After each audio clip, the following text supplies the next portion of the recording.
भूतिया कहानी। एमिली की खौफनाक दास्तान। छोटे से गांव विलोवुड में एक पुराना और वीरान घर था, जिसे लोग एमिली का घर कहते थे।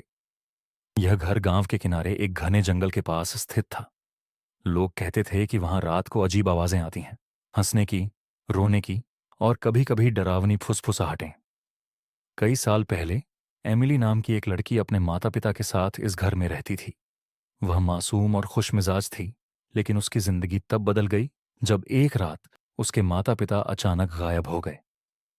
किसी को समझ नहीं आया कि वे कहाँ गए। एमिली ने उस घर में अकेले रहना शुरू कर दिया, लेकिन गांव वालों ने धीरे धीरे महसूस किया कि वह अब पहले जैसी नहीं रही। वह अजीब बातें करने लगी और अक्सर जंगल में अकेले चली जाती। फिर एक दिन एमिली भी गायब हो गई। कहानी यहीं खत्म नहीं हुई। गांव वालों ने दावा किया कि उन्होंने कई बार रात में उस घर की खिड़कियों पर एमिली की परछाई देखी। कुछ बहादुर लोग घर के अंदर गए, लेकिन वे वहां से लौटकर कुछ भी कहने लायक नहीं रहे। कोई डर के मारे बीमार पड़ गया, तो कोई पागल हो गया।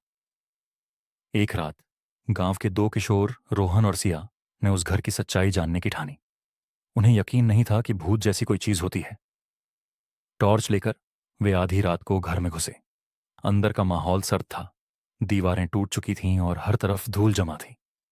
जैसे ही वे घर के बीचों बीच पहुंचे, अचानक एक पुराना झूला अपने आप हिलने लगा। हवा में एक मध्यम सी गुनगुनाहट सुनाई दी, जो धीरे धीरे चीखों में बदल गई।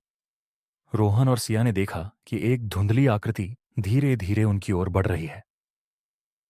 तुमने मुझे क्यों जगाया? वह आवाज चिल्लाई।